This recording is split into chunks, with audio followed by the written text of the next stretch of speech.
cast, crew, and invited guests are allowed inside. But the next time you visit us here at Universal Studios, be sure to check out our VIP experience, because you guys can go on to become one of those invited guests and actually be able to walk on and explore some of these sound stages that we use for filming. Coming up on the right-hand side of the train, we get a little surprise on the tour. Have your cameras ready. You can grab a picture of one of the most famous vehicles in Hollywood passing by. It's the Mystery Machine from Scooby-Doo. The Mystery Machine is parked outside Soundstage 28, one of the oldest stages here at Universal, and over 80 years ago we invented the horror movie inside 28. Soundstage 28 was constructed to house the Paris Opera House for the Phantom of the Opera all the way back in 1925. 28 was also the home of the Bride of Frankenstein, Mother from Psycho, a vengeful T-Rex from the Lost World Jurassic Park, and my good friend the Grinch from Dr. Seuss's How the Grinch Stole Christmas. Soundstage 28 is also where the Muppets are filming their new Muppet movie, opening up this November. And back on the left-hand side of the train, behind these trucks and trailers, you'll see Soundstage 27. Right now, 27 is being used by our friends at Showtime for their hit series Weeds, starring Mary Louise Parker. Soundstage 27 was also used recently by director Jon Favreau for his upcoming movie Cowboys and Aliens, starring Harrison Ford and Daniel Craig playing cowboys. And something tells me they're fighting aliens. I don't know what it is. Soundstage 27 was also the home to one of the biggest comedies of last winter. You probably saw it, Little Fockers, the sequel to Meet the Fockers, starring Ben Stiller. And Soundstage 27 was also the home to these other big Universal movies, including the original Jurassic Park in 1993. All of Mission Control from Apollo 13 was built inside 27, as was Mount Crumpet for the Grinch. If you saw the sequel to Bruce Almighty, Evan Almighty, starring the office's Steve Carell, remember he had to build an ark for that film? Well, some of that ark was built inside Soundstage 27. 27 was even used for two of the biggest comedies of 2009, Land of the Lost, starring Will Ferrell, and Couples Retreat with Vince Vaughn. Testies are ready. Come on, we're waiting on you. We do film a lot of big movies here at Universal Studios, but we also produce a lot of big TV shows as well. In fact, NBC, the network, is our parent company. Not only are we talking about NBC, but we're also talking about E, the Sci-Fi Channel, the USA Network, Bravo, Telemundo, the Golf Channel, CNBC, MSNBC, the Weather Channel, Oxygen, and Versus. That's all part of Universal Studios. Now let's go back and talk about NBC. There's a show on. It's called Parenthood. Maybe you're a fan of it. If you are, take a look to the right-hand side of the train. You'll see Soundstage 44. That's where Parenthood films, right here on the Universal Studios front lot. Parenthood is on Tuesday nights at 10 p.m. on NBC, and stars Craig T. Nelson, Bondi Bedelia, Dax Shepard, and Lauren Graham. And all these scenes on your screen were shot right there inside Soundstage 44. Oh, I'll play later now. When you were hurt, you would smile, so you didn't show it. Passing by the left-hand side of the train, you'll see those little houses. We call those production bungalows, and they house some of the biggest production companies in Hollywood right here on the Universal Studios front lot. One of those companies is Illumination Entertainment, who had a huge movie in theaters just a couple of months ago. I know a lot of the kids saw it. It's called Hop. Tells the story of the son of the Easter Bunny, who's been raised to follow in his father's footsteps. They're centered on Easter Island. Underneath all of the massive heads is this magnificent candy factory. It reminds me of Charlie and the Chocolate Factory. In Hop, we're going to bring to life all of the iconic characters of Easter in a way that you've never seen before. Look at this. Look how cute. Oh, he's so soft and cute and cuddly and warm. Hop is still in select theaters. Check it out before it hops away.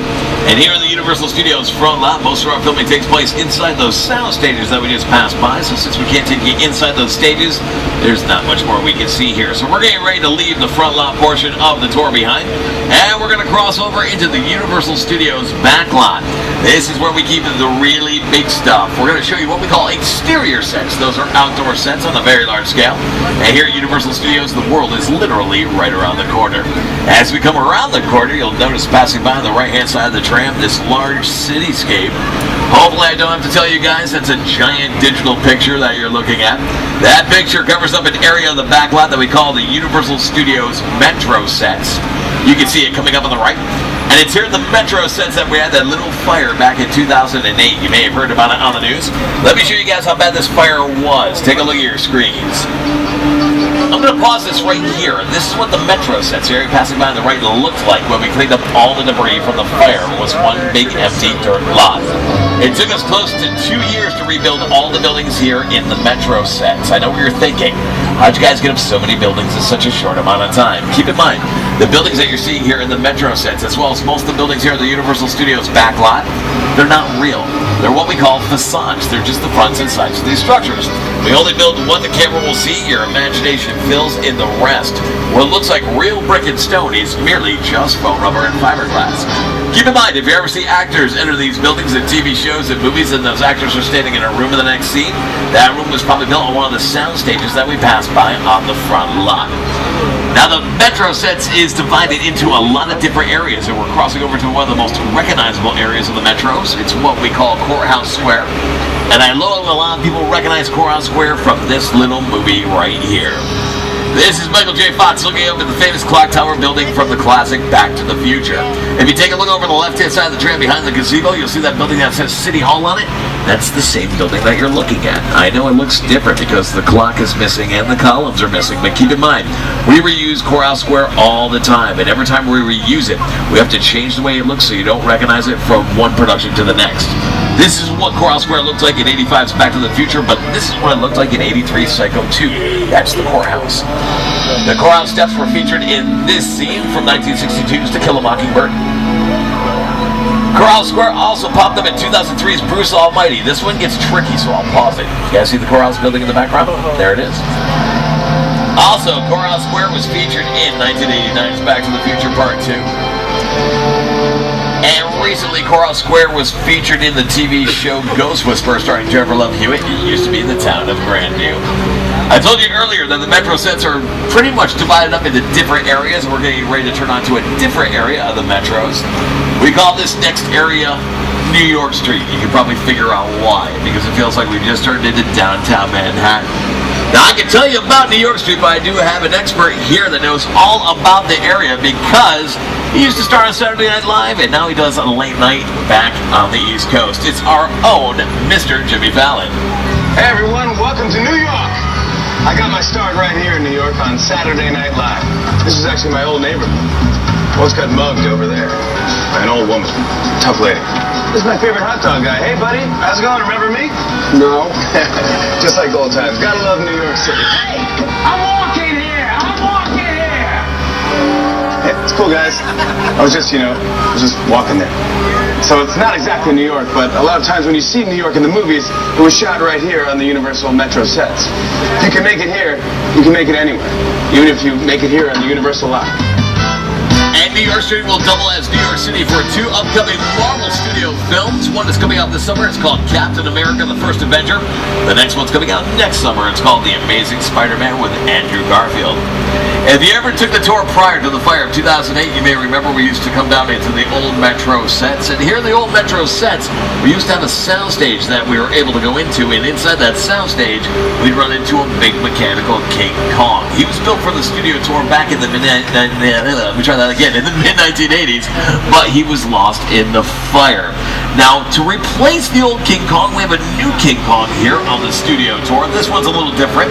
He's 3D, and he's going to surround you in 360 degrees, and this King Kong was brought to us with a little bit of help from Academy Award-winning director, Mr. Peter Jackson. It's the original King Kong that made me want to direct movies. I saw that movie on TV when I was about 8 or 9 years old, and I wanted to become a filmmaker. I like films that just take you away from your real life and sweep you up into adventure. Kong literally does that. I mean, you're on board the ship, you're sailing to a lost island, you're encountering monsters and creatures from, prehistoric times. How can I place it? So I was thrilled when Universal invited me back to Skull Island, and it's great to have you along for the ride. Now, we have created this 3D immersive experience, so you're going to have your glasses ready. Don't put them on yet, but just have them in your hand because we're about to return to Skull Island. In a sense, this is like a mini sequel, a mini continuation. We're just taking the Kong and Skull Island and the dinosaurs that we established in our feature film And this is, another day, another incident on Skull Island, using the creatures and the character and personality of Kong as he appeared in the movie.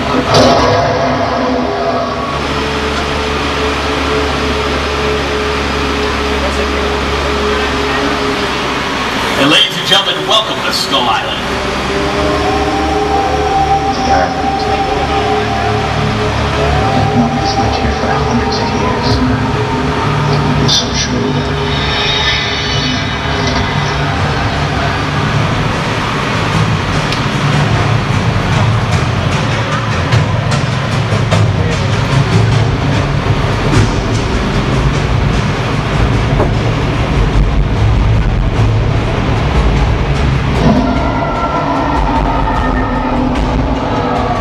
Okay, glasses on everybody.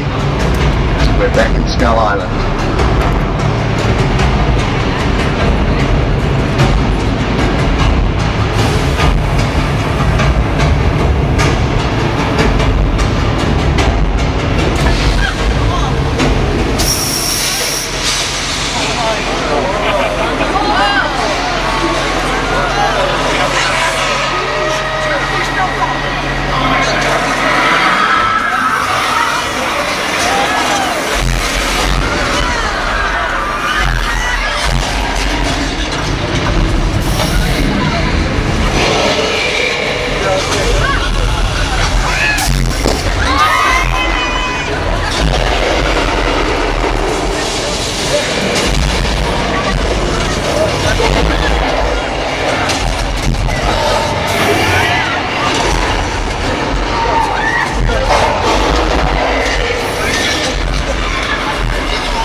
Survive King Kong 360 3D, the world's largest, most intense 3D experience.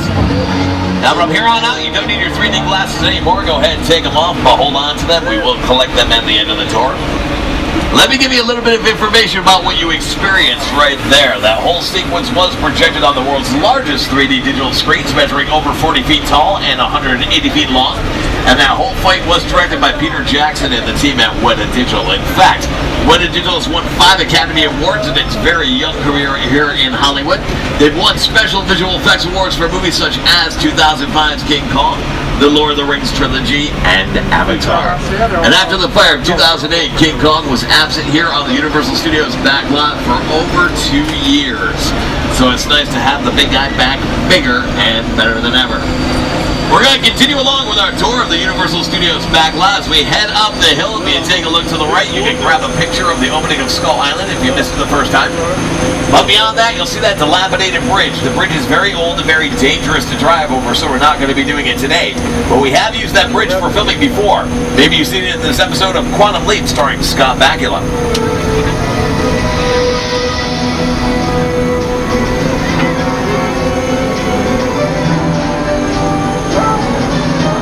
Great shot of the bridge right there. Earlier in that clip, we saw a van driving over the bridge. That van's what we call a picture car. If you're not familiar with the term picture car, keep looking at your screens. I'll show you some famous picture car examples.